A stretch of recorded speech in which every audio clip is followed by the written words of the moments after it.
ഈ കഴിഞ്ഞ ദിവസം ഞാനൊരു വീഡിയോ ചെയ്തിരുന്നു. തകർന്നു പോയ വലിയൊരു സെലിബ്രിറ്റി വീണ്ടും ഉയർത്തെഴുന്നേറ്റ് വരുന്ന കഥയാണ് ഞാൻ അതിൽ പറഞ്ഞത്.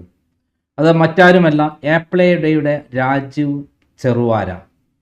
അദ്ദേഹം 20ഓളം പ്രോജക്റ്റുകളായിരുന്നു കേരളത്തിൽ 2009, 2011 കാലഘട്ടത്തിൽ പൂർത്തിയാക്കിക്കൊണ്ടിരുന്നത്. എന്നാൽ പെട്ടെന്ന് അദ്ദേഹം തകർച്ചയിലേക്ക് വന്നു. അതിന് പല കാരണങ്ങളുണ്ടായിരുന്നു. പക്ഷേ തകർച്ചയിലേക്ക് വന്ന ശേഷം അദ്ദേഹം കള്ളനും കൊലപാതകയും തട്ടിപ്പുകാരനുമായി സമൂഹം ചിത്രീകരിക്കപ്പെട്ടു. അദ്ദേഹം ആ തകർച്ചയിൽ നിന്നും അദ്ദേഹം ചെയ്തത്, അദ്ദേഹം ഒരു ആത്മഹത്യയ്ക്ക് പോവുകയല്ല ചെയ്തത്, പിന്തിരിഞ്ഞോടുകയല്ല ചെയ്തത്. അദ്ദേഹത്തിനെതിരെ വന്ന 1000ഓളം പരാതികൾ, 185ഓളം കേസുകൾ, അതിനെ ധൈര്യപൂർവ്വം നേരിടുകയും തൻ്റെ കസ്റ്റമേഴ്സിനുള്ള പ്രശ്നങ്ങൾ ഘട്ടം ഘട്ടമായി പരിഹരിച്ച് അവസാനം അദ്ദേഹം വിജയത്തിലേക്ക് വീണ്ടും കുതിച്ചു പാഞ്ഞുകൊണ്ടിരിക്കുകയായിരുന്നു. ഈ സന്ദർഭത്തിലാണ് ഞാൻ അദ്ദേഹത്തെ ഒരു ഇൻ്റർവ്യൂവിന് കിട്ടിയത്. ആ ഇൻ്റർവ്യൂവിൽ അദ്ദേഹം വളരെ സദുദ്ദേശത്തോട് പറഞ്ഞിരുന്നു, ഞാൻ കാരണം ബുദ്ധിമുട്ടുണ്ടായ ഓരോ കസ്റ്റമേഴ്സിനും കൃത്യമായി പരിഹാരം ചെയ്തുകൊണ്ടിരിക്കുകയാണ്. ഇനി ആർക്കെങ്കിലും ഉണ്ടെങ്കിൽ ഞാൻ പരിഹാരം ചെയ്യുമെന്നാണ് അദ്ദേഹം പറഞ്ഞത്. അതിനുശേഷം അത് പ്രസിദ്ധ ശേഷം എന്നെ വിളിച്ച് ധാരാളം ആളുകൾ അഭിനന്ദിക്കുകയുണ്ടായി. എന്നാൽ ചില ആളുകൾ എന്നെ അധിക്ഷേപിക്കുകയുണ്ടായി. ഇപ്പോഴിതാ വീണ്ടും നമ്മളോടൊപ്പം എത്തിയിരിക്കുന്നത് ശ്രീ രാജീവ് ചെറുവാരയാണ്. നമസ്കാരം. താങ്കൾ ഒരു കാലഘട്ടത്തിൽ ടൈംസ് ഓഫ് ഇന്ത്യ അടക്കം പല അവാർഡുകളും തന്ന് ആദരിച്ചിട്ടുള്ള ഒരു സെലിബ്രിറ്റി ആയിരുന്നു. ഞാൻ ടൈംസ് ഓഫ് ഇന്ത്യൻ്റെ കാണുമ്പം അന്നത്തെ പത്രത്തിൽ യൂസഫ് അലി അടക്കമുള്ള പ്രമുഖരായ ആളുകൾ കൂടെയാണ് താങ്കൾക്കും അവാർഡ് നൽകിയിട്ടുള്ളത്. അങ്ങനെയുള്ള താങ്കൾ വീണ് കഴിയാന്ന് പറഞ്ഞാൽ പല സാഹചര്യം കൊണ്ടായിരിക്കും, ഒരാളും മനഃപൂർവ്വം വീഴുന്നില്ല. താങ്കൾക്കുണ്ടായ അനുഭവങ്ങൾ എന്താണ്? ഈ ബിസിനസ് എന്ന് പറയുന്നത് ബേസിക്കലി ഒരു ഗെയിം പോലെയാണ്. ഒരു വീഴ്ച എന്ന് പറയുന്നത് നമ്മളൊരു 10ഓളം കളികൾ കളിക്കുമ്പോൾ ഒരു കളിയിൽ നമ്മൾ പരാജയപ്പെടാം, രണ്ടാമത്തെ കളിയിൽ പരാജയപ്പെടാം. അതുകൊണ്ട് ആരും റിട്ടയർ ആവുന്നില്ല. നമ്മൾ ജയിക്കുന്നത് വരെ പോരാടിക്കൊണ്ടിരിക്കും. ഇപ്പോൾ സഞ്ജു സാംസങ്ങിൻ്റെ തന്നെ വളരെ ബാഡ് പാച്ച് കൂടെ പോയി ഇപ്പോൾ വേൾഡ് കപ്പ് വിൻ ചെയ്യാൻ വേണ്ടി അദ്ദേഹം ചെയ്ത it has become effort what he has done for last 10 years മനസ്സിലായി. അപ്പോൾ അതേപോലെ നമുക്കൊരു സുപ്രഭാതത്തിൽ ഒരു ഇൻ്റർവ്യൂവിൽ യൂസഫ് അലി സാർ പറഞ്ഞാൽ ഞാൻ കേട്ടിട്ടുണ്ട്. അതായത് ഇന്നത്തെ യൂസഫ് അലി ആവാൻ ഐ ടുക്ക് 40 years മനസ്സിലായില്ലേ. ഇപ്പോൾ ഇവരാരും ജനിക്കുമ്പോൾ യൂസഫ് അലിയോ അല്ലെങ്കിൽ കൊച്ചൗസഫ് ആവുന്നതല്ല. അവർക്കും വളരെ ബുദ്ധിമുട്ടുള്ള കാലഘട്ടങ്ങളും വളരെ കഷ്ടതകളും അനുഭവിച്ചാണ് അവർ ഈ ലെവലിലേക്ക് എത്തിയേക്കണത്. അപ്പോൾ എനിക്കും ആ ലെവലിലായില്ലെങ്കിലും ആ ലെവലിൽ സ്വപ്നം കാണണമെന്നുണ്ടെങ്കിൽ ഞാനും ഇതേ വഴി കൂടെ ഒക്കെ തന്നെ നടന്നു പോകുന്നതാണ്. അത് വെച്ച് നമ്മൾ വീണു തകർച്ച അതൊന്നും നമ്മുടെ മൈൻഡിലേക്കേ വരുന്നില്ല. നമ്മളൊരു ആക്ഷൻ ചെയ്ത് ഫെയിലായിപ്പോയി, അത് കറക്റ്റ് ചെയ്ത് മുന്നോട്ട് പോവുക. കാരണം നമ്മുടെ അതായത് താങ്കൾ ഒരു ലക്ഷ്യത്തിലേക്ക് പോകുമ്പോൾ പല വഴികളിലും തടസ്സങ്ങളും വീഴ്ചകളും ഉണ്ടാകും. ആ വീഴ്ചകളെയൊക്കെ തരണം ചെയ്ത് ലക്ഷ്യത്തിലേക്ക് പോവുക എന്നുള്ള ഇത് മാത്രമേ ഉള്ളൂ. പക്ഷേ അത് പല ആളുകളും അതിനെ ഫേസ് ചെയ്യാൻ പറ്റാതെ ആത്മഹത്യ ചെയ്യുക, പിന്നെ അവർ കേസിൽ കുടുങ്ങി കഴിഞ്ഞ് പിന്നെ രക്ഷപ്പെടാതിരിക്കുക, കേസിൽ കുടുങ്ങി കഴിഞ്ഞാൽ പിന്നെ അതിനെ നേരിടാതെ അത് തീർന്നോട്ടെ, ആ രൂപത്തിൽ തീർന്നോട്ടെ എന്നുള്ളത് നിൽക്കുക. സഹാറയുടെ സുപ്രതാപ് ബാനർജി നമുക്കറിയാം, അദ്ദേഹം ജയിലിൽ കിടന്നത്. അയാൾ സഹാറ ബിൽഡേഴ്സ് ആയിരുന്നു, പിന്നെ സഹാറ ട്രാവൽസ് ഇതുണ്ടായിരുന്നു, ഫ്ലൈറ്റ് ഉണ്ടായിരുന്നു. അദ്ദേഹം ജയിലിൽ കിടന്ന് പിന്നെ മരിക്കുകയാണ് ഉണ്ടായത്. ഇതേപോലെ നമ്മൾ അടുത്ത കാലത്ത് ഉണ്ടായിട്ടുള്ള നമ്മളെ ഏറ്റവും വലിയ ദുരന്തമായിരുന്നു കോൺഫിഡൻറ്റ് ഗ്രൂപ്പിൻ്റെ റോയ്. ഇതൊക്കെ നമ്മളെ ഞെട്ടിക്കുന്ന കാര്യങ്ങളാണ്. അപ്പം അങ്ങനെയുള്ള അനുഭവങ്ങളിൽ നിന്ന് വ്യത്യസ്തമായി താങ്കൾക്ക് എന്താണ് പ്രചോദനം ഉണ്ടായത്? അതിനൊക്കെ തരണം ചെയ്ത് ഇതൊക്കെ ക്ലിയർ ചെയ്യണം, എല്ലാവരും പ്രശ്നം തീർക്കണം എന്നുള്ള പ്രചോദനം എന്തായിരുന്നു?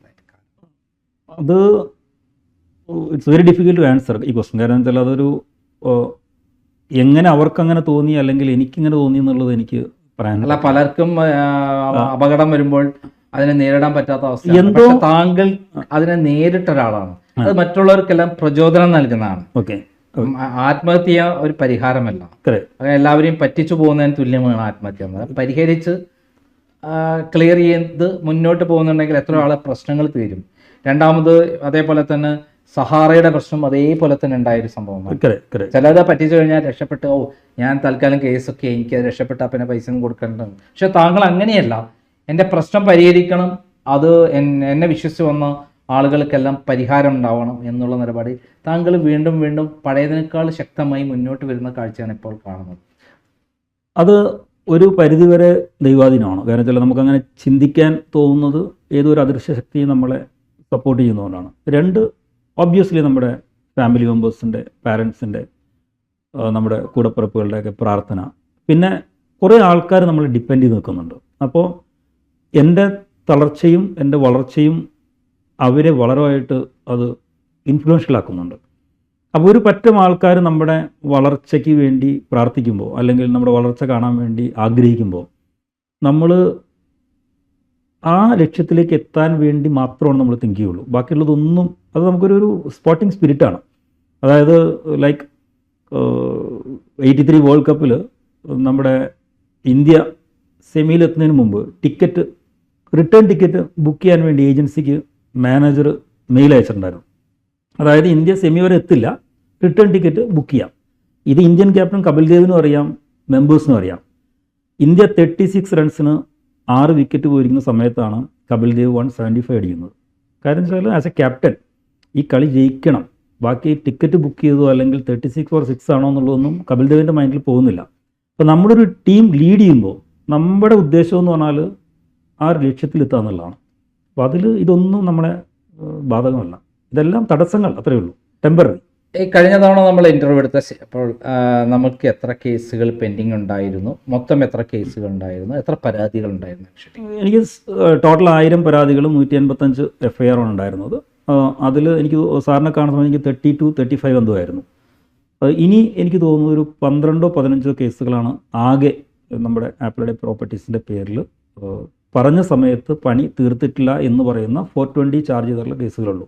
അതിൽ ഭൂരിഭാഗം പ്രൊജക്റ്റുകളും, അതായത് ആപ്പിൾ ഐസ് എന്ന് പറയുന്ന നമ്മുടെ ലുലു മാളിൻ്റെ അവിടെ നിന്ന് 2 കിലോമീറ്റർ മാറി ഉള്ള ഒരു പ്രൊജക്റ്റ് ഒഴികെ ബാക്കി ഓൾമോസ്റ്റ് എല്ലാ പ്രൊജക്റ്റുകളും കോംപ്രമൈസ് സ്കീം പ്രകാരമുള്ളത് തീർത്തു കഴിഞ്ഞു.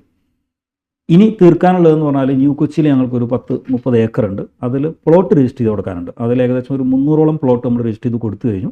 ബാക്കിയുള്ള നമ്മൾ രജിസ്റ്റർ ചെയ്തുകൊണ്ടിരിക്കുകയാണ്. അത് കോർട്ടിൻ്റെ ഡയറക്ഷനും കോർട്ടിൻ്റെ അപ്പോയിൻറ്റ് ചെയ്ത ഓഫീസറുടെ ഡയറക്ഷൻ പ്രകാരം നമ്മൾ ഓണർ ചെയ്യുകയാണ്. അതർവൈസ് ഒരു പ്രൊജക്റ്റ് മാത്രമാണ് നമുക്ക് ടെക്നിക്കലി നമുക്ക് തീർക്കാനുള്ളത്. അത് തീർക്കാനും റീലോഞ്ച് ചെയ്യാനുള്ള കുറേ ഡിസ്കഷൻസും ഇൻവെസ്റ്റേഴ്സൊക്കെ ആയിട്ട് നടത്തിക്കൊണ്ടിരിക്കുന്നുണ്ട്. ഇമ്മീഡിയറ്റ്ലി അതും നമ്മൾ സോൾവ് ചെയ്യും. അതായത് താങ്കൾ ഞാൻ നമ്മൾ ഇൻ്റർവ്യൂ എടുത്ത ശേഷം ഇനി വെറും 12 കേസുകളിലേക്ക് ഒതുങ്ങിയിരിക്കുന്നു. ആ 12 കേസുകളും കോടതി എങ്ങനെ ടൈം മാറ്റി വെച്ചുകൊണ്ട് മാത്രമാണ് തീരാത്തത്. ട്രയൽ നടക്കുന്ന പ്രൊജക്റ്റുകളാണ്. ഉദ്ദേശവും അവരുമായിട്ടുള്ള പ്രശ്നങ്ങൾ തീർന്ന് അവരുടെ എല്ലാ കാര്യങ്ങളും ചെയ്തു കൊടുക്കുക എന്നുള്ളതാണ്. വഴിക്കിലിട്ടിച്ച് ഓടുകയല്ല. ഇല്ല, ഒരിക്കലുമല്ല. ഈ 13 വർഷം ഇങ്ങനെ ചെയ്യാന്നുണ്ടെങ്കിൽ ഈ ഫാഗൻഡിൽ ഞാൻ ഒരിക്കലും അങ്ങനെ ഞാൻ പാസ്പോർട്ട് തന്നെ റിസീവ് ചെയ്തത് 2 ദിവസം മുമ്പാണ്. അതായത് കുറച്ച് ഇൻവെസ്റ്റേഴ്സിനെ മീറ്റ് ചെയ്യേണ്ട ആവശ്യമുണ്ട്, പിന്നെ 2 ഇൻവിറ്റേഷൻസ് വന്നിട്ടുണ്ട്. അപ്പോൾ നമ്മൾ ഇവിടെ തന്നെ നിന്ന് ഇത് തീർത്ത് വീണ്ടും ഈ ആപ്പിളുടെ പ്രോപ്പർട്ടീസ് റീലോഞ്ച് ചെയ്തിട്ട് തന്നെയാണ് നമ്മുടെ ഒരു ടാർഗറ്റ് അച്ചീവ് ആവുള്ളൂ. അതിൽ ആ സന്ദർഭത്തിൽ എന്നെ വിളിച്ച് പറഞ്ഞിട്ടുള്ള പല ആളുകളും താങ്കൾ എന്തിനാണ് ഇങ്ങനെ ഒരു ഇൻ്റർവ്യൂ ചെയ്തത്, ഒരു തട്ടിപ്പുകാരനെ താങ്കൾ സഹായിക്കുകയാണല്ലോ എന്ന് ചോദിച്ച ആളുകളോട് ഞാൻ പറഞ്ഞിട്ടുള്ളത്, താങ്കൾക്ക് എന്താണ് ബുദ്ധിമുട്ട്, അത് പ്രശ്നം പരിഹരിച്ച് കിട്ടുകയാണോ അല്ല അദ്ദേഹത്തെ കുറ്റവാളിയേക്ക് ജയിലിൽ അടക്കുകയാണോ വേണ്ടത്?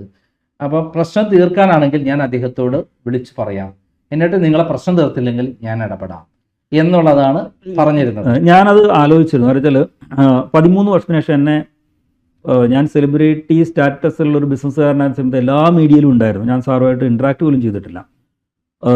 എൻ്റെ ഈ 13 വർഷത്തിന് ശേഷം ആദ്യമായിട്ട് എന്നെ ഒരു ഇൻ്റർവ്യൂ ചെയ്ത് ചാനലിൽ വരുന്നത് സാറിൻ്റെ ചാനലാണ്. അപ്പോൾ ഞാൻ അന്നൊരു ഡബിൾ മൈൻഡ് ആയിരുന്നു. അപ്പോൾ ചെയ്യണോ വേണ്ടോ, കാരണം വെച്ചാൽ അൺനെസറിലി. അപ്പോൾ സാറാണ് പറഞ്ഞത് ടൈമായി, നിങ്ങൾ ഇത്രയും ചെയ്തിട്ടുണ്ടെങ്കിൽ. അപ്പോൾ എനിക്ക് തോന്നുന്നത് അനൂപിൻ്റെ അടുത്ത് എന്നെക്കുറിച്ച് മോശമായിട്ട് പറയാൻ വേണ്ടിയിട്ട് ഒരാൾ ഏൽപ്പിച്ചിട്ടാണ് ഞാൻ ആദ്യം വരുന്നത്. അതായത് എനിക്ക് എഗെയിൻസ്റ്റ് ഒരു ന്യൂസ് കൊടുക്കുന്നതിന് വേണ്ടി സാർ എന്നെ ആദ്യം വിളിക്കുന്നു. അതിനുശേഷം സാർ അനൂപിൻ്റെ അടുത്ത് പറഞ്ഞു. ഞാൻ അനൂപിനുമായിട്ട് സംസാരിക്കുന്നു. അപ്പോൾ അനൂപുമായിട്ട് സംസാരിച്ച് കഴിഞ്ഞപ്പോൾ അനൂപിനും ഒരു പരിധിവരെ എൻ്റെ ബോണഫൈഡ് മനസ്സിലായി. ഒബ്വിയസ്ലി സാറ് വിടുമ്പോൾ അങ്ങനത്തെ ലെവലത്തിലുള്ള ആൾക്കാരെ വിടുകയുള്ളൂ.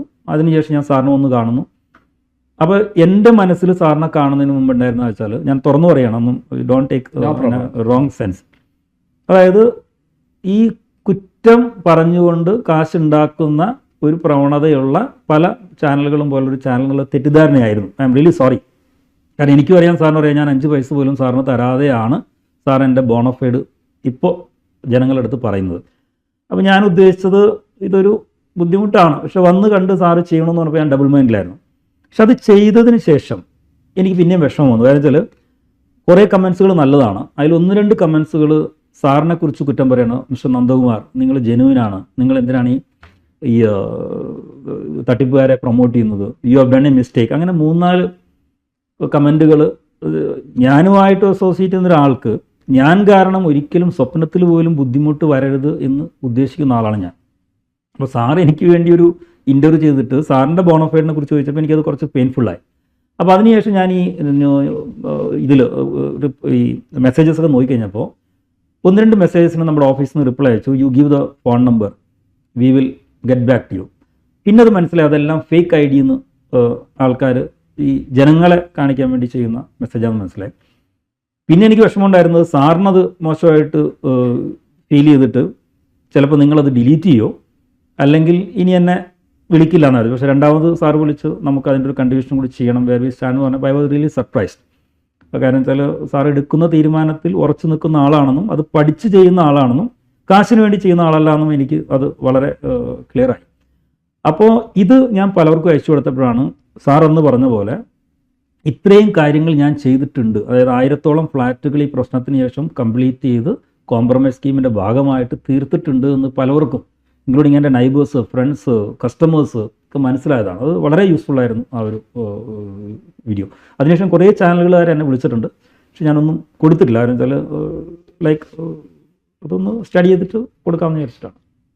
അതായത് താങ്കൾ ഇത്തരത്തിലുള്ള ആരോപണങ്ങളെ നേരിടുന്നത് ആ ആളെ വിളിച്ച് താങ്കൾ എന്താണോ നിങ്ങളെ പ്രശ്നം, ഞാൻ ആ പ്രശ്നം പരിഹരിക്കാൻ റെഡിയാണ്. യെസ്.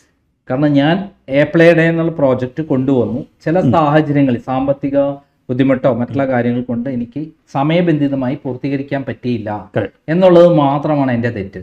പക്ഷെ അതേ സമയത്ത് ഞാൻ അതിനുള്ള പരിഹാരം ചെയ്ത് അത് പൂർത്തീകരിക്കാൻ റെഡിയാണ്. ഞാൻ എൻ്റെ കേസുകൾ വന്നതുകൊണ്ടും അതിൻ്റെ പേര് ജയിൽ കിടക്കേണ്ടി വന്നതുകൊണ്ടും എനിക്ക് പല തടസ്സങ്ങൾ കൊണ്ടും ഇത്ര നീണ്ടു വന്നു. എന്നാലും ഞാൻ പൂർണ്ണമായും പൂർത്തീകരിക്കാൻ തയ്യാറാണ്. മാത്രമല്ല കോടതിയിലും അതേ നിലപാടാണ് താങ്കൾ എടുത്തിരിക്കുന്നത് എന്നാണ് ഞാൻ മനസ്സിലാക്കുന്നത്. അതെ, പ്രൊജക്റ്റുകൾ പറഞ്ഞ സമയത്ത് പണി തീർത്തില്ല എന്നുള്ളത് മാത്രമാണ് എൻ്റെ പേരിലുള്ള എല്ലാ കേസുകളും. ലാൻഡുണ്ട്, സാങ്ഷനുണ്ട്, സ്ട്രക്ചർ തീർന്നിട്ടുണ്ട്, ഫിനിഷിംഗ് സ്റ്റേജാണ്, ആധാരം രജിസ്റ്റർ ചെയ്ത് കൊടുത്തിട്ടുണ്ട്, ബാങ്ക് അപ്രൂവ് ചെയ്തിട്ടുണ്ട്, എല്ലാം പെർഫെക്റ്റ് ആണ്. പിന്നെ അന്ന് ഞാൻ ഈ കോടതിയിൽ സറണ്ടർ ചെയ്ത പ്രോപ്പർട്ടിയുടെ സ്റ്റേറ്റ് ബാങ്കിൻ്റെ വാല്യുവേഷൻ ഏകദേശം 200 കോടിയോളം, 185 കോടിയായിരുന്നു. ആ പ്രോപ്പർട്ടി ഞാൻ 2011 കാലഘട്ടത്തിൽ കേസ് വന്ന സമയത്ത് ഞാൻ സ്വമേധയാ കോടതിയിൽ സറണ്ടർ ചെയ്തു ആ പ്രോപ്പർട്ടി മുഴുവൻ കോംപ്രമൈസ് സ്കീമിൻ്റെ ഭാഗമായിട്ട്. അപ്പോൾ അത് ഒരു പരിധിവരെ ഇൻവെസ്റ്റേഴ്സിനും എനിക്ക് തോന്നുന്നത് പോലീസ് ഡിപ്പാർട്ട്മെൻറ്റ്സിനും ബാക്കിയുള്ള ജുഡീഷ്യറിക്കും ഒരുപക്ഷെ കോൺഫിഡൻസ് കിട്ടിയിട്ടുണ്ടാവും ഇത്രയും പ്രോപ്പർട്ടി സറണ്ടർ ചെയ്തത്. നമുക്ക് പ്രോപ്പർട്ടി ഉണ്ട്, വാല്യൂ ഉള്ള പ്രോപ്പർട്ടി ഉണ്ട്, പരിഹരിക്കാൻ അതിൻ്റെ എത്ര ഭാഗം ഉണ്ടാവും? യെസ്. ഇനി ഒരു 54 കോടിയായിരുന്നു ടോട്ടൽ ഉണ്ടായിരുന്നത്. ഞങ്ങൾ ആ സമയത്ത് 2 കോടി കെട്ടിവെച്ചിട്ടുണ്ടായിരുന്നു. അറൗണ്ട് 57 കോടിയായിരുന്നു ടോട്ടൽ ബാധ്യത ഉണ്ടായിരുന്നത്. അതിൽ ശേഷം ഞങ്ങൾ 1-2 പ്രോപ്പർട്ടികൾ വിറ്റ് കോടതി വഴി അഡ്മിനിസ്ട്രേറ്റർ വഴി കോടതിയിൽ കെട്ടിവെച്ചിട്ടുണ്ട്. ഏകദേശം ഒരു എനിക്ക് തോന്നുന്നു ഒരു 10 crores-ഓളം പ്രോപ്പർട്ടീസ് കോടതി അഡ്മിനിസ്ട്രേറ്റർ ത്രൂ വിട്ടിട്ടുണ്ട്. എന്നാലും ഇനിയും ഒരു major portion of the properties നമ്മുടെ കോടതിയിൽ സറണ്ടർ ചെയ്ത് വെച്ചിട്ടുണ്ട്. ലയബിലിറ്റീസ് എല്ലാം കൂടി ഉള്ളത് ഇനി ഒരു 40-42 കോടിയോ മാക്സിമം ഉണ്ടാവും. ടോട്ടൽ ഇപ്പോഴത്തെ വാല്യൂ പ്രകാരം എത്ര കോടിയുടെ പ്രോപ്പർട്ടി ഇപ്പോൾ താങ്കൾക്ക് അവകാശപ്പെട്ട് നിൽക്കുന്നുണ്ട്? അതായത് അന്നത്തെ ഒരു 180 കോടിയുടെ പ്രോപ്പർട്ടി എന്ന് പറയുമ്പോൾ ഒരു 10 വർഷം കൊണ്ട് ഒരു എറണാകുളം പോലുള്ള ടൗണിൽ വരുന്ന ഒരു ഇൻക്രീസ് എന്ന് പറഞ്ഞാൽ മിനിമം ഡബിൾ എടുക്കാം. അല്ല, ഒരു പെസിമിസ്റ്റിക്. ഞാനൊരു 2500 രൂപയ്ക്ക് 25,000 രൂപ സെന്റിന് മേടിച്ച സ്ഥലമായിരുന്നു കലൂരിലെ സ്ഥലം. ഇന്നിപ്പോൾ 50-60 ലക്ഷമാണ്. അല്ല, ഓക്കെ, അത്രയും കൂടിയിട്ടില്ലെങ്കിലും ഞാൻ പറഞ്ഞത് എന്നാലും ആവറേജ് പ്രകാരം ഒരു 4-5 ഇരട്ടി പ്രകാരം ഒരു 750 കോടി രൂപയുടെ പ്രോപ്പർട്ടിയുടെ ഉടമയാണ് താങ്കൾ. അതിലൊരു 100-400 കോടിയുടെ ഡെസ്പറേറ്റ് വാല്യൂ ഉള്ള പ്രോപ്പർട്ടിയാണ്. താങ്കൾ ആകപ്പാടുള്ള ബാധ്യത എന്ന് പറയുന്നത് 40-42 കോടി രൂപ. അതിന് 10% മാത്രമാണ് താങ്കൾക്ക് തീർക്കാനുള്ളത്. അത് അന്ന് ഇട്ടിച്ച് പോവുകയും താങ്കൾ അതിന് ഫേസ് ചെയ്യാതെ പരിഹരിക്കാതെ പോവുകയും ഒക്കെ ചെയ്യുകയാണെങ്കിൽ എന്തായിരിക്കും താങ്കൾക്ക് സംഭവിക്കാൻ പോകുന്നത്? ശരിക്കും നമ്മൾ അങ്ങനത്തെ ഒരു തോട്ട് പ്രോസസ് ചിന്തിച്ചിട്ടേ ഇല്ല. അത് തീർക്കണം, ഒരു പ്രശ്നം വന്നാൽ തീർക്കണം. നമ്മളത് ആയിരുന്നെങ്കിൽ മറ്റുള്ള പല ആളുകളും ചെയ്യുന്നത് അങ്ങനെയാണല്ലോ. പല തട്ടിപ്പും നടക്കുന്ന അങ്ങനെയാണ് ഞങ്ങൾ ശരിക്ക് താങ്കളെ ശ്രദ്ധിച്ചിരുന്നത്. അങ്ങനെയല്ല എന്ന് താങ്കളെ കുറിച്ചുള്ള ആരോപണങ്ങൾ ചില ചാനലുകളും ഒക്കെ പ്രസിദ്ധീകരിക്കണ്ടേ താങ്കളെ ചില പ്രോജക്റ്റ്? ഞാൻ നാട് വീട് എന്ന് പറയുന്നുണ്ടായിരുന്നു. ഞാൻ അതുകൊണ്ട് എന്താ വെച്ചാൽ 13 വർഷം ഞാൻ പാസ്പോർട്ട് വാങ്ങിച്ചില്ല. ഇപ്പോൾ കാര്യം വെച്ചാൽ 3 പാസ്പോർട്ട് ആയിട്ടുള്ള അത്രയും ട്രാവൽ ചെയ്തിട്ടുള്ള ആളാണ് ഞാൻ. ഏകദേശം ഒരു 10-21 കൺട്രികളിൽ ഞാൻ ട്രാവൽ ചെയ്തിട്ടുണ്ട് മനസ്സിലായില്ലേ. പക്ഷേ ഈ 13 വർഷമായിട്ട് ഞാൻ എവിടെയും ട്രാവൽ ചെയ്തിട്ടില്ല. കാരണം വെച്ചാൽ അത് ആ ഒരു പാസ്പോർട്ട് എടുക്കുമ്പോൾ ഏതെങ്കിലും ഒരാൾക്ക് തോന്നുകയാണ് ഇവൻ നാട് വിട്ട് പോവുകയാണോ എന്ന് തോന്നണ്ടെന്ന് വിചാരിച്ചിട്ട് ഞാൻ കോടതിയിൽ തന്നെയായിരുന്നു. ഇപ്പോഴാണ് ഇന്നലെയാണ് എനിക്ക് അത് പാസ്പോർട്ട്. അതായത് ഇനിയിപ്പോ കോടതിക്ക് ബോധ്യപ്പെട്ടു നമ്മള് 100% ആയി കഴിഞ്ഞു. ഏകദേശം ഒരു 5%, 10% കൂടി തീർക്കാനുള്ളൂ. കോടതിക്ക് ബോധ്യപ്പെട്ടു എന്ന് എനിക്ക് പറയാൻ പറ്റില്ല. കാരണം അതൊരു ജുഡീഷ്യറി മാറ്റർ ആണ്. അല്ല അതെ, കോടതിയോട് പറഞ്ഞിട്ടാണല്ലോ, വിശ്വാസമുള്ളതുകൊണ്ടാണല്ലോ വിട്ടു തരുന്നത്. അതെ ഞാൻ പറയുന്നത് വിശ്വാസമില്ലെങ്കിൽ വിട്ടു തരില്ല. ഞാൻ പറയുന്നത് നമ്മുടെ അന്നുണ്ടായിരുന്ന ആപ്പിൾ പ്രോപ്പർട്ടീസിൻ്റെ ഇഷ്യൂസും ഇന്നുണ്ടായിരുന്നുള്ള ഇഷ്യൂസും വളരെ വ്യത്യാസമുണ്ട്. അന്ന് ഇനി ആകെ ഒരു പ്രൊജക്റ്റ് മാത്രമാണ് ഹാൻഡ് ഓവർ ചെയ്യാനുള്ളൂ, ആപ്പിൾ ഐസ് എന്ന് പറയുന്നത്. അതെ, 20 പ്രോജക്ട്സ് ആയിരുന്നു. അത് എത്ര കംപ്ലീറ്റ് ചെയ്തു പൂർണ്ണമായിട്ട്? ഈ 20 പ്രോജക്റ്റിൽ നമ്മൾ അനൗൺസ് ചെയ്തേക്കണതിൽ ഇനി കംപ്ലീറ്റ് ചെയ്യാൻ കോംപ്രമൈസ് സ്കീം പ്രകാരം കംപ്ലീറ്റ് ചെയ്യാൻ ഒറ്റ പ്രോജക്റ്റ് ഉള്ളൂ. ആപ്പിൾ ഐസ് എന്ന് പറഞ്ഞിട്ട് നമ്മുടെ ലുലു മാളിൻ്റെ അവിടെ നിന്ന് 2 കിലോമീറ്റർ മാറി വാട്ടർ ഫ്രണ്ട് അപ്പാർട്ട്മെൻറ്റാണ്. പിന്നെ കോംപ്രമൈസ് സ്കീമിലല്ലാതെ നമ്മുടെ ഓണായിട്ട് തീർക്കാനുള്ള ഒന്ന് MG റോഡിൻ്റെ അടുത്തായിട്ട് മൈ ഹോം എന്ന് പറഞ്ഞ പ്രോജക്റ്റ് ഉണ്ട്. പിന്നെ ഗസ്റ്റ് ഹൗസ് എന്ന് പറഞ്ഞിട്ട് പാലാടത്തൊരു പ്രോജക്റ്റ് ഉണ്ട്. ഈ 3 പ്രോജക്റ്റാണ് ടെക്നിക്കലി ആപ്പിൾ പ്രോപ്പർട്ടീസിൻ്റെ ടോട്ടൽ തീർക്കാനുള്ളത്. ന്യൂ കൊച്ചിൻ എന്ന പ്രോജക്റ്റ് ഇഷ്യൂ വന്നു കഴിഞ്ഞപ്പോൾ നമ്മൾ ലാൻഡ് കൊടുത്തുകൊണ്ട് സെറ്റിലാക്കി. അപ്പോൾ അതിൻ്റെ രജിസ്ട്രേഷൻസ് ഒരു 300 കഴിഞ്ഞു. ഇനി ബാക്കിയുള്ള നമ്മൾ ചെയ്തുകൊണ്ടിരിക്കുകയാണ്. അതായത് കഴിഞ്ഞ തവണ താങ്കളെ കാണുമ്പോൾ വളരെ അസ്വസ്ഥനായിരുന്നു താങ്കൾ. ഇന്ന് ഭയങ്കര പ്ലസൻ്റായി. നമ്മളെ താങ്കൾക്ക് ഒരു 10-20 വയസ്സ് കുറഞ്ഞ് സന്തോഷമുള്ള ഫേസാണ് കാണുന്നത്. അത് എന്താ വെച്ചാൽ ഞാനൊരു 13 വർഷത്തിന് ശേഷം മീഡിയ ഹാൻഡിൽ ചെയ്യുമ്പോൾ കൺഫ്യൂസ്ഡ് ആയിരുന്നു. അതായത് ചെയ്യണോ വേണ്ടയോ ആൾക്കാരെ പ്രൊവോക്ക് ചെയ്യണോ എന്നൊരു ഡൗട്ട് ഉണ്ടായിരുന്നു. പക്ഷെ അത് ചെയ്ത് കഴിഞ്ഞപ്പോൾ എനിക്ക് കിട്ടിയൊരു പോസിറ്റീവ് എനർജിയും പിന്നെ നമ്മളൊരു പറ്റിപ്പ് ചെയ്തിട്ടില്ല എന്ന് പല ആൾക്കാർക്ക് മനസ്സിലായി കഴിഞ്ഞപ്പോൾ ഇത്തവണ ഞാൻ കൂളാണ്. കാരണം ഞാൻ I was handling media very frequently earlier. അപ്പോൾ എനിക്കത് ഒരു ഇഷ്യൂ ആയിരുന്നില്ല. പക്ഷെ അന്ന് ഞാൻ കൺഫ്യൂസ്ഡ് ആയിരുന്നു വേണോ വേണ്ടയോ എന്നുള്ളത്. ഇന്ന് ഞാൻ കൺഫ്യൂസ്ഡ് അല്ല. അതുകൊണ്ടാണ് ഒരു പക്ഷേ മുമ്പ് വയലാറിൻ്റെ ഒരു പാട്ടുണ്ട്, ചിരിക്കുമ്പോൾ കൂടെ ചിരിക്കാൻ ആയിരങ്ങൾ വരും, കരയുമ്പോൾ നിഴൽ മാത്രമേ ഉണ്ടാവുള്ളൂ. താങ്കളുടെ ജീവിതത്തിൽ കാരണം ഒരു കാലത്ത് സെലിബ്രേറ്റ് ചെയ്യായിരുന്നു, പത്രദൃശ്യമാധ്യമങ്ങളുടെ ഹീറോ ആയിരുന്നു. മാത്രമല്ല അവാർഡുകൾ നിരന്തരമായി താങ്കൾ കിട്ടിയിരുന്നു. അങ്ങനെയുള്ള ഒരാൾ വീഴുന്നു എന്ന് കണ്ടപ്പോൾ പിന്നീട് താങ്കൾ ഏതൊക്കെ തരത്തിൽ ആക്ഷേപിക്കാം, ഏതൊക്കെ തരത്തിൽ പരിഹസിക്കാം, തകർക്കാം എന്നുള്ളതായിരുന്നു. അല്ല, എൻ്റെ മാറ്ററിൽ ആ സോങ് വളരെ വ്യത്യസ്തമാണ്. അത് കാരണം വെച്ചാൽ എൻ്റെ കൂടെ അന്ന് ചിരിച്ചവർ ഞാൻ കരഞ്ഞപ്പോൾ കരഞ്ഞിട്ടുണ്ട്, ഞാൻ ചിരിക്കുമ്പോൾ അവർ ചിരിക്കുന്നുണ്ട്. അങ്ങനത്തെ ഒരു വലയമാണ് എനിക്കുള്ളത്. അല്ലാതെ കാപഢ്യമായ അല്ലെങ്കിൽ അങ്ങനെയുള്ള ഫ്രണ്ട് സർക്കിളുകൾ എനിക്കില്ല. താങ്കൾ രക്ഷപ്പെടണം. അത് അല്ല, എൻ്റെ കൂടുതൽ ആൾക്കാർ അന്നുള്ളവരും ഇന്നുള്ളവരും കുറിച്ച് കൃത്യമായിട്ട് അറിയാം. അതുകൊണ്ട് ആരെയും പറ്റിക്കില്ല. കൃത്യമായിട്ട് ചില തകരാറുകൾ വന്നതാണ്. അത് ഏത് ബിസിനസ്സിനും ഉണ്ടാവുന്നതാണ്. അവർക്ക് എന്നെ ഹെൽപ്പ് ചെയ്യാൻ പറ്റാത്തത് കൊണ്ടുള്ള ബുദ്ധിമുട്ടുള്ള ആൾക്കാരല്ലാതെ അവൻ രക്ഷപ്പെടരുതെന്ന് ആഗ്രഹിക്കുന്ന സുഹൃത്ത് വലയങ്ങൾ എനിക്കില്ല. അത് അന്നുമില്ല ഇന്നുമില്ല. പക്ഷെ താങ്കളുടെ പ്രോപ്പർട്ടി കേസുകൾ വന്ന ശേഷം, വലിയ ഇഷ്യൂസ് വന്ന ശേഷം ലൂപ്പ് ഹോൾ ഉപയോഗിച്ച് പല ആളുകളും താങ്കളുടെ പ്രോപ്പർട്ടിയിൽ കയ്യേറുകയും പല സ്ഥാപനങ്ങൾ തുടങ്ങുകയും അവരേതാണെന്ന് ഡിക്ലെയർ ചെയ്യും ഒക്കെ ചെയ്ത സംഭവം ഉണ്ടായിട്ടുണ്ട്. അവരാണോ താങ്കൾ തുടർന്ന് തിരിച്ചു വരുന്നതിന് ഏറ്റവും വലിയ തടസ്സമായി നിൽക്കുന്ന ആളുകൾ? അതിൽ ഞാൻ അങ്ങനെ ചോദിക്കുന്നത് എനിക്ക് നേരിട്ട് അറിയുന്നവരാണ്. സാറിന്റെ ഫസ്റ്റ് ഇന്റർവ്യൂ വന്നതിന് ശേഷം അങ്ങനെ കയ്യേറിയ പല സ്ഥാപനങ്ങളും അവർ ടെമ്പററി പൂട്ടി. കാരണം എന്താ വെച്ചാൽ ഒരുപക്ഷെ അതിന്റെ പിന്നാലെ പോയിക്കൊണ്ട് സാർ ഒരു വീഡിയോ ചെയ്യുമെന്ന് പേടിച്ചിട്ടായിരിക്കാം, എനിക്കറിയില്ല. തീർച്ചയായിട്ടും ഞാൻ അതിന്റെ പിന്നെ തന്നെ പോയിട്ടുണ്ട്. അവര് വേറെ 1-2 ചെറിയ ചാനലുകൾക്ക് വിളിച്ചു പറഞ്ഞ് സാറിൻ്റെ അടുത്ത് വന്ന് മോശം ചെയ്യാൻ പറഞ്ഞതുപോലെ തന്നെ വളരെ ചെറിയ ജൂനിയർ കുറേ ചാനലുകളെ വിളിച്ചിട്ട് എന്നെ ഡിസ്റ്റബിലൈസ് ചെയ്യാൻ നോക്കുന്നുണ്ട്. പിന്നെ ഞാനത് അനുഭവമായി ഡിസ്കസ് ചെയ്തപ്പോൾ അനുഭവം പറഞ്ഞു അതിലേക്കൊന്നും പോകണ്ട. കാരണം വെച്ചാൽ അവരൊന്നും നമ്മുടെ ഒരു സ്റ്റാൻഡേർഡിലുള്ള ചാനൽസോ അല്ലെങ്കിൽ നമ്മളുമായിട്ട് ഡിസ്കസ് ചെയ്യേണ്ട ലെവലിലുള്ള ആൾക്കാരോ അല്ല.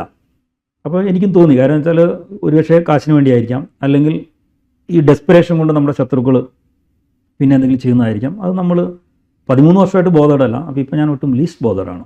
നമ്മൾ കേരളത്തിലെ ഓപ്പറേഷൻസ് വളരെ സൈലൻറ്റുമാണ്, വളരെ ഫോക്കസ്ഡുമാണ്. ആപ്പിൾ പ്രോപ്പർട്ടീസ് റിവൈവ് ചെയ്യുക എന്നുള്ളത് മാത്രമാണ് കേരളത്തിൽ നമ്മുടെ ഓപ്പറേഷൻ്റെ ഒരു ഫോക്കസ്. എന്താണ് താങ്കളുടെ ഭാവി പരിപാടികൾ ഈ രംഗത്ത്? എനിക്ക് ആപ്പിൾ ഐസ് എന്ന് പറഞ്ഞ പ്രോജക്റ്റ് റീലോഞ്ച് ചെയ്യണം. അത് 25 നിലയുള്ള ഒരു അപ്പാർട്ട്മെൻറ്റ് പ്രോജക്റ്റാണ്, വാട്ടർ ഫ്രണ്ടാണ്. അപ്പോൾ അത് കോടതിയിൽ വാങ്ങിക്കാൻ വേണ്ടി നമ്മുടെ ഇൻവെസ്റ്റേഴ്സൊക്കെ കുറേ പ്രപ്പോസൽസ് കൊടുത്തിട്ടുണ്ട്. അപ്പോൾ പറ്റുകയാണെങ്കിൽ അത് ആ ഇൻവെസ്റ്റേഴ്സ് വഴി കോടതി സമ്മതിക്കുകയാണെങ്കിൽ അതൊന്ന് റീലോഞ്ച് ചെയ്യണമെന്നൊരാഗ്രഹമുണ്ട്. 2, ഈ ആപ്പിളുടെ പ്രോപ്പർട്ടീസ് ബ്രാൻഡ് വളരെ ഒരു പവർഫുൾ ബ്രാൻഡായിരുന്നു. ആ ബ്രാൻഡ് ഇമേജ് തിരിച്ചെടുത്തുകൊണ്ട് സൗത്ത് ഇന്ത്യയിലത്തെ ഒരു മേജർ ഒരു കേരളം മാത്രമല്ല മറ്റു സ്റ്റേറ്റുകളിലേക്കും. യെസ്. ഞാൻ ഈ 13 വർഷം ഞാൻ പ്രോജക്റ്റ് മാനേജ്മെൻറ്റ് കൺസൾട്ടൻസി ചെയ്തിട്ടുണ്ട്. PMC കർണാടകയിൽ ഞാനൊരു 10-100ഓളം ഫ്ലാറ്റ്സുകളുള്ള 1-2 പ്രോജക്റ്റുകൾ പ്രോജക്റ്റ് മാനേജ്മെൻറ്റ് കൺസൾട്ടൻസി എടുത്ത് ചെയ്തിട്ടുണ്ട്. അപ്പോൾ Karnataka is A very good market. അപ്പോൾ കർണാടകയിൽ ചെയ്യണമെന്നുണ്ട്. തമിഴ്നാടിൽ നിന്ന് എനിക്ക് 1-2 ഇൻവിറ്റേഷൻ വന്നിട്ടുണ്ട്. അപ്പോൾ സൗത്ത് ഇന്ത്യയിൽ ഒരു ബിൽഡറായിട്ട് ചെയ്യണമെന്ന് തന്നെയാണ് എൻ്റെ ആഗ്രഹം. താങ്കൾക്ക് ഈ കഴിഞ്ഞ ഇത്തരം സംഭവങ്ങളിൽ നിന്ന് താങ്കൾക്ക് എന്താണ് പാഠം ഉൾക്കൊണ്ടിട്ടുള്ളത്? താങ്കൾ ഒരിക്കലും പ്രതീക്ഷിക്കാത്ത സംഭവമായിരിക്കല്ലോ, വെച്ചടി കയറി പോയി ഹൈറ്റിലേക്ക് പറന്നുകൊണ്ടിരിക്കുമ്പോഴാണല്ലോ താഴേക്ക് പെട്ടെന്ന് പതിക്കുകയും ജയിൽ കിടക്കുകയും ഒക്കെ ചെയ്യേണ്ടിരുന്നത്. അതിൽ നിന്നുണ്ടായ എക്സ്പീരിയൻസ് എന്താണ്? ഞാൻ എല്ലാവരോടും പറയാറുണ്ടായിരുന്നില്ല, നമ്മൾ അധികം ഫ്യൂച്ചറിനെ കുറിച്ച് ടെൻഷൻ അടിച്ചിട്ട് ഒരു കാര്യമില്ല. നാളെ നടക്കാനുള്ളത് എന്തു വന്നാലും നാളെ നടക്കും. നമ്മുടെ ഇൻറ്റൻഷൻ ക്ലിയർ ആണോ, നമ്മുടെ ടാർഗറ്റ് ക്ലിയർ ആണോ, നമ്മുടെ ഹാർഡ് വർക്ക് ഓക്കെ ആണോ, what you deserve you will get it. അതാണ് എൻ്റെ ഒരു പോളിസി. ഞാൻ വിശ്വസിക്കുന്നത് തന്നെയാണ്. അല്ലാതെ അയ്യോ ഇത്രയായാലോ അത് നടക്കുമോ ടെൻഷൻ അടിച്ചിട്ടൊന്നും ഒരു കാര്യമില്ല. നടക്കാനുള്ളത് നടക്കേണ്ട സമയത്ത് നടക്കേണ്ടതുപോലെ നടക്കും. 2 കാര്യമുള്ളൂ. ഇൻറ്റൻഷൻ ക്ലിയർ ആയിരിക്കണം, അതിനുവേണ്ടി നമ്മൾ ഹാർഡ് വർക്ക് ചെയ്യണം. പ്രശ്നങ്ങളുണ്ടെങ്കിൽ അത് പരിഹരിച്ച് പോവുക എന്നുള്ളത് മാത്രമാണ്, അല്ലാതെ വഴിക്കലിടിച്ച് ഓടി പിന്നോട്ടോടെ. താങ്കൾക്ക് പുതിയതായി വരുന്ന അല്ലെങ്കിൽ ഇതേപോലെ പല പ്രശ്നങ്ങളും പെട്ടിട്ടുള്ള ആളുകൾക്ക് നൽകാനുള്ള ഉപദേശം എന്താണ്? കാരണം താങ്കൾ വലിയൊരു പ്രോബ്ലത്തെ നേരിട്ട് 13 വർഷം ജീവിതത്തിന്റെ ഏറ്റവും പ്രധാനപ്പെട്ട യൗവനകാലം ഇതിനു വേണ്ടി ചെലവഴിച്ച് എക്സ്പീരിയൻസ് ഉള്ള ആളാണ്. എന്നിട്ട് അതിനെ റിക്കവർ ചെയ്ത് ഒരു വേറെ സ്റ്റേജിലേക്ക് താങ്കൾ കയറാൻ വേണ്ടി നിൽക്കുന്ന ഒരാളാണ്. അപ്പം ഇതുപോലുള്ള പ്രശ്നമുള്ള ആളുകൾക്ക് അല്ലെങ്കിൽ ഇതുപോലുള്ള ബിസിനസ് തുടങ്ങുന്ന ആളുകൾക്കൊക്കെ എന്ത് ഉപദേശമാണ് താങ്കൾക്ക്? ഞാൻ കഴിഞ്ഞൊരു മീറ്റിങ്ങിൽ സാർ അത് ചോദിച്ചിട്ടുണ്ടായിരുന്നു. ഞാൻ പറഞ്ഞു സൊല്യൂഷൻ ഇല്ലാത്ത പ്രോബ്ലം ഇല്ല. ഡെത്ത്, നമ്മുടെ വ്യാധി, ഈ 2 സാധനങ്ങളാണ് നമ്മുടെ കൺട്രോളിൽ ഇല്ലാത്തത്. ജനനം, മരണം, മാരേജ്, കുട്ടികളിൽ ഒബ്വിയസ്ലി ജനനം വന്നിട്ടുണ്ട്. മാരേജ് ഡിസൈഡഡ് ബൈ ദൈവമാണ്. വീട്, ഈ 5 കാര്യങ്ങൾ നമ്മൾ എന്തൊക്കെ ശ്രമിച്ചാലും നടക്കേണ്ട സമയത്ത് നടക്കേണ്ട പോലെ നടക്കുകയുള്ളൂ. ബിസിനസ്സിൽ വരുന്ന ഏത് പ്രോബ്ലത്തിനും ഒരു സൊല്യൂഷനുണ്ട്. ഇപ്പോൾ ആൽഫബറ്റിക്കൽ ലെറ്ററിൽ നമ്മൾ നോക്കുകയാണെങ്കിൽ P ആണ് പ്രോബ്ലം, P കഴിഞ്ഞിട്ട് RS solution. If there is A problem there is A solution. അപ്പോൾ അത് നമ്മൾ എങ്ങനെ ആ സൊല്യൂഷനിലേക്ക് എന്നുള്ളതാണ് കറക്റ്റ്. അത് എന്തിനുണ്ട്, എങ്ങനെ എത്തുന്നു നമ്മൾ എന്നുള്ളത് മാത്രം. അത് ജീവിതത്തിൽ പ്രാവർത്തികമാക്കിയതിന്റെ വിജയമാണ് താങ്കൾക്ക്. വിജയിച്ചു എന്ന് പറയാറായിട്ടില്ല, എന്നിരുന്നാലും വിജയിക്കാൻ വേണ്ടി ശ്രമിച്ചുകൊണ്ടിരിക്കുന്നു എന്ന് പറയാൻ പറ്റുള്ളൂ. നമ്മൾ വിജയിച്ചു എന്നുള്ളത് നമ്മളല്ല പറയേണ്ടത്, മറ്റുള്ളവരാണ് പറയേണ്ടത്. ഈ പ്രോബ്ലം തരണം ചെയ്യുന്നതിൽ അല്ലെങ്കിൽ പിടിച്ചു നിൽക്കുന്നതിൽ ഞാൻ വിജയിച്ചു. But as a Rajeev Kumar businessman as of no വിജയിച്ചിട്ടില്ല. അതായത് ഈ പ്രോബ്ലത്തിൽ നിന്ന് കരകയറി എൻ്റെ ഒരു ബ്രാൻഡ് റീകോൾ വന്നു കഴിയുമ്പോഴാണ് ഞാൻ വിജയിക്കുള്ളൂ. താങ്കളുടെ യഥാർത്ഥ സ്വപ്നം എന്തായിരുന്നു ഈ ആ കാലഘട്ടം 2009 കാലഘട്ടത്തിൽ? താങ്കൾ ഇങ്ങനെ പടർന്ന് ഇങ്ങനെ പൊങ്ങി പോവുകയായിരുന്നല്ലോ. ആകാശ നീലപ്പരപ്പിലൂടെ യാത്ര ചെയ്യുന്ന പോലെ താങ്കൾ ഇങ്ങനെ പെട്ടെന്ന് കുതിച്ചു വരികയായിരുന്നു. താങ്കളുടെ സ്വപ്നം എന്തായിരുന്നു യഥാർത്ഥത്തിൽ? അതൊന്ന് ഞാൻ കറക്റ്റ് ചെയ്യാം. എന്തായിരുന്നു എന്ന് ചോദിച്ചാൽ ആ സ്വപ്നം മാറിയിട്ടുണ്ടെന്നുള്ളതാണ്. എന്താണ് എന്ന് സാർ ചോദിക്കണം. കാരണം എൻ്റെ അന്നത്തെ സ്വപ്നവും ഇന്നത്തെ സ്വപ്നവും സ്വപ്നവും സെയിം തന്നെയാണ്. ആ സ്വപ്നം ഒരു മാറ്റം ഉണ്ടായിട്ടില്ല. അതായത് ഒരു മിനിമം ഒരു 1000 പേർക്ക് തൊഴിൽ കൊടുക്കുക. എനിക്ക് അന്ന് 150 പേരാണ് എൻ്റെ കമ്പനിയിൽ വർക്ക് ചെയ്തിരുന്നത്. ഒരു 1000 ആൾക്കാർക്ക് ജോലി കൊടുക്കുക. അതായിരുന്നു എൻ്റെ അന്നത്തെ ഒരു അംബിഷൻ. അത് തന്നെയാണ് ഇന്നത്തെ അംബിഷനും. രണ്ടാമത്, അന്നത്തെ കാലത്ത് ഞാൻ ഒരു 32 വീട് എൻ്റെ കാശ് കൊണ്ട് ഫ്രീ ആയിട്ട് ഞാൻ പണിത് കൊടുത്തിട്ടുണ്ട്. എവിടെ? നമ്മുടെ ആപ്പിൾ ഐസ് എന്ന് പറഞ്ഞ പ്രോജക്റ്റിൻ്റെ തൊട്ടടുത്തുള്ള ഒരു 1,00,000 വീട് കോളനി ഡിമോളിഷ് ചെയ്ത് 2 ബെഡ്റൂം വീട് ഞാൻ അന്നത്തെ കാലത്ത് ഏകദേശം ഒരു 1.5 കോടി മുടക്കി ഞാൻ പണിത് കൊടുത്തിട്ടുണ്ട്. 1000 പേർക്ക് വീട് പണിത് കൊടുക്കണമെന്നാണ് എൻ്റെ ആഗ്രഹം. 3, എനിക്ക് മീൽസ് റെഡി എന്ന് പറഞ്ഞിട്ടൊരു കോൺസെപ്റ്റിൽ 1000 പേർക്ക് ഡെയിലി അന്നദാനം കൊടുക്കണമെന്നൊരു ആഗ്രഹമുണ്ട്. അതായത് മതി എന്ന് പറയുന്നത് ഫുഡ് മാത്രമേ ഉള്ളൂ. ക്യാഷ് കൊടുത്തോ സ്നേഹം കൊടുത്തോ പവർ കൊടുത്തോ മതി എന്ന് പറയില്ല. അന്നദാനം മഹാദാനം എന്ന് പറയുന്നത് ഫുഡ് വയറ് നിറഞ്ഞു കഴിഞ്ഞാൽ മതി എന്ന് പറയും. അപ്പോൾ 1000 പേർക്ക് ഡെയിലി കൊടുക്കണമെന്ന് ആഗ്രഹമുണ്ട്. ഞാനത് മൂകാംബിൽ വെച്ച് ഇനീഷ്യേറ്റ് ചെയ്തതാണ്. അവിടെ വെച്ച് ഞാനൊരു 20 പേർക്ക് 30 പേർക്ക് 50 പേർക്കൊക്കെ വരെ കൊടുത്ത ദിവസം ഉണ്ടായിട്ടുണ്ട്. കൊച്ചിയിലേക്ക് വന്നതിന് ശേഷം ഞാൻ ഒരു 25-30 പേർക്ക് കൊടുത്ത് ഇനീഷ്യേറ്റ് ചെയ്തിട്ടുണ്ട്. അതൊരു 1000 പേർക്ക് ഡെയിലി പല ലൊക്കേഷനിൽ നിന്ന് ഫ്രീ ആയിട്ട് കൊടുക്കണമെന്നുള്ള ആഗ്രഹമുണ്ട്. ഇത് രണ്ടും എൻ്റെ ഒരു CSRൻ്റെ ഭാഗമാണ്. ഈ 1000 പേർക്ക് തൊഴിൽ കൊടുക്കുക എന്നുള്ളതാണ് എൻ്റെ ഡ്രീം. അന്നും ഇന്നും അത് എത്തുന്നതുവരെ. 1000 എത്തിയതിനു ശേഷം ചിലപ്പോൾ അത് 10,000-ലേക്ക് മാറാം.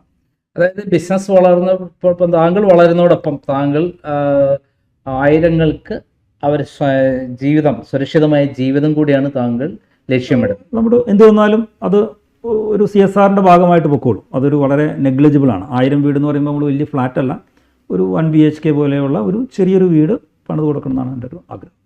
താങ്കൾ ഇത്തരത്തിലുള്ള ബിസിനസ്സുകളൊക്കെ ചെയ്യുമ്പോൾ തന്നെ പല ഇതും അഡ്വഞ്ചറായിട്ടുള്ള കാര്യമാണല്ലോ.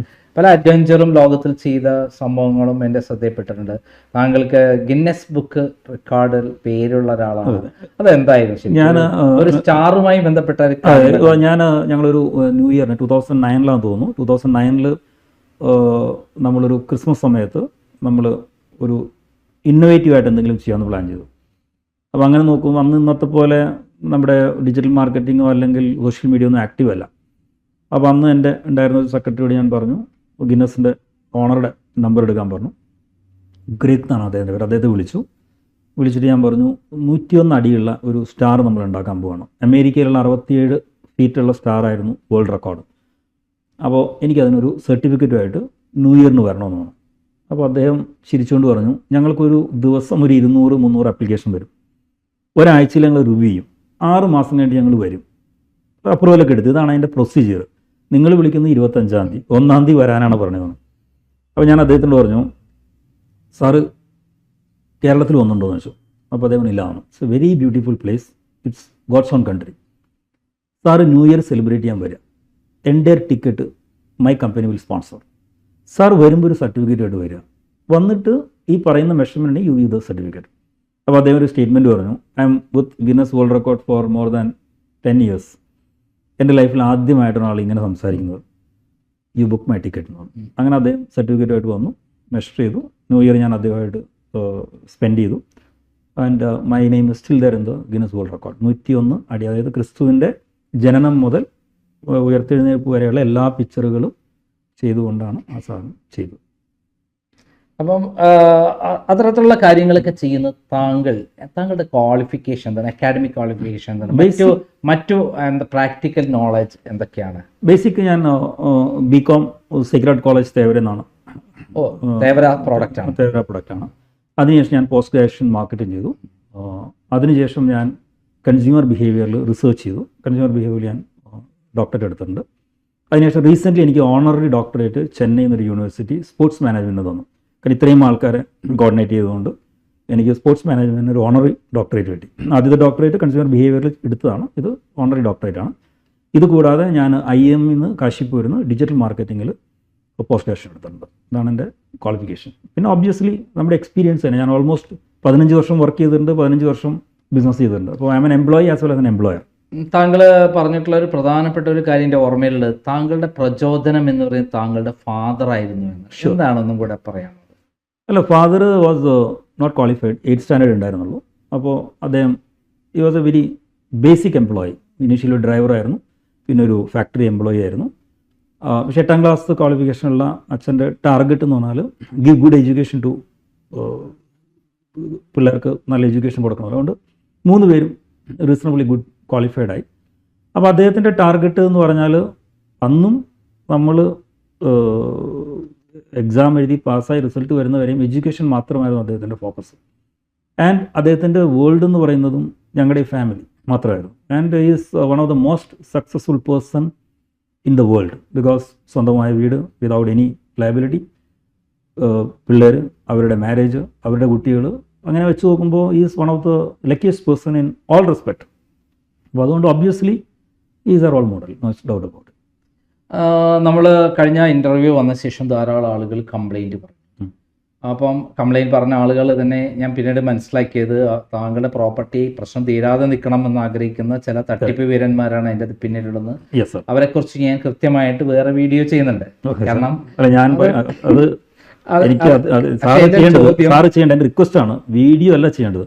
അങ്ങനെ ആരെങ്കിലും ഒരു ക്ലെയിം കിട്ടാത്ത ആൾ, അതായത് ഞാൻ പറഞ്ഞല്ലോ ആപ്പിൾ ഐസ് എന്ന പ്രോജക്റ്റ് കോടതി വഴി നമ്മളിപ്പോൾ അത് സെറ്റിൽമെന്റ് ചെയ്യാൻ പോകുന്നത്. അല്ലാതെ ആരെങ്കിലും ഒരാൾ സാറിനെ വിളിച്ചിട്ട് ഉണ്ടെങ്കിൽ ഈ ജെന്യൂൻ ആയുള്ള ഒരു കേസ് വരികയാണ്, സാർ എന്നെ വിളിച്ചു, പ്രശ്നം പരിഹരിക്കാത്ത കേസ്, അവർക്ക് പ്രശ്നം പരിഹരിച്ചില്ല, ഇതുവരെ താങ്കൾ പറയുന്നത് ശരിയല്ല, അങ്ങനെയൊക്കെയുള്ള ഒരു കേസ് എൻ്റെ മുന്നിൽ വന്നാൽ ഞാൻ എന്താണ്? സാറ് എന്നെ വിളിക്കുക, അല്ലെങ്കിൽ എൻ്റെ നമ്പർ കൊടുക്കുക, അല്ലെങ്കിൽ ഞാൻ സാറിൻ്റെ അടുത്ത് വന്നിട്ട് അവരെ വിളിച്ച് നമുക്ക് ഫാക്ട്സ് ആൻഡ് ഫിഗേഴ്സ് സംസാരിക്കാം.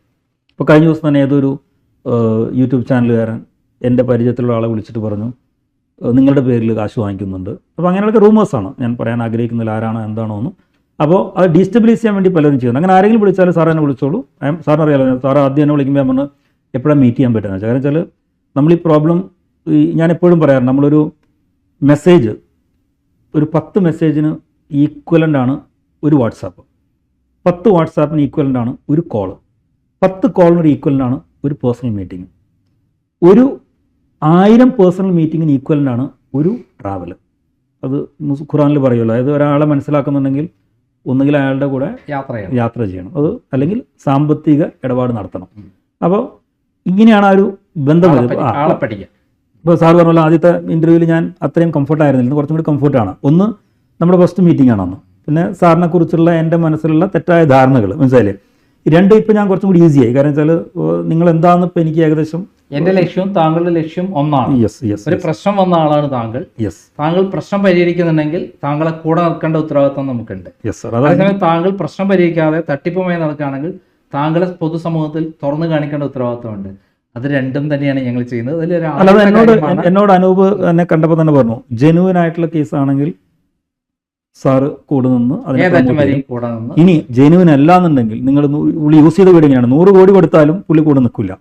അപ്പോൾ അത് എനിക്ക് ആദ്യം അറിയില്ലായിരുന്നു, പക്ഷെ നിങ്ങളെ കണ്ട് സംസാരിച്ച് ഇന്നും കൂടി കണ്ടു കഴിഞ്ഞപ്പോൾ എനിക്ക് പൂർണ്ണ ബോധ്യമായി. കാരണം കേരളത്തിലെ ഏറ്റവും വലിയ ഇഷ്യൂ എന്ന് പറയുന്നത് കേരളത്തിലെ മുഖ്യമന്ത്രി ശ്രീ പിണറായി വിജയനുമായിട്ടുള്ള ഫൈറ്റ് ആണല്ലോ.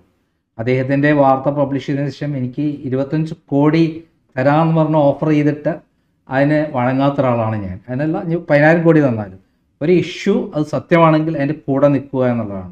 അതേസമയത്ത് പ്രശ്നം പരിഹരിക്കാനുള്ള മനസ്സുള്ള ആൾക്കാരെ, അവർ വളരണമെന്ന് തടസ്സമുള്ള ആൾക്കാരെ പൂർണ്ണമായി സപ്പോർട്ട് ചെയ്ത് അവർക്ക് വേണ്ട സഹായങ്ങൾ ചെയ്തു കൊടുക്കുക എന്നുള്ളതാണ് നമ്മുടെ ഡ്യൂട്ടി. അതാണ് താങ്കളുടെ കാര്യത്തിൽ ഞങ്ങൾക്ക്, താങ്കളുടെ ഉദ്ദേശം ഞാൻ മനസ്സിലാക്കിയ അന്ന് മുതൽ ഇന്ന് വരെ കൃത്യമായി പ്രശ്നം പരിഹരിച്ച് താങ്കൾ മുന്നോട്ട് പോവുക എന്നുള്ളതാണ്.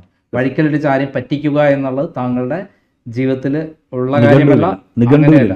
അതുകൊണ്ട് തന്നെ താങ്കൾ പൂർണ്ണമായി വിജയിക്കട്ടെ, വലിയൊരു പൊസിഷനിലേക്ക് പോകട്ടെ. താങ്കൾ ഇനിയും വലിയ ലോകമിട നിറഞ്ഞിരിക്കുന്ന സ്വപ്നങ്ങൾ താങ്കളുടെ മുന്നിലുണ്ട് എന്നുള്ളതാണ് ഞാൻ മനസ്സിലായത്. അതിനെക്കുറിച്ചൊക്കെ നമുക്ക് വിശദമായി അടുത്ത ഇൻ്റർവ്യൂവിൽ എടുക്കാം.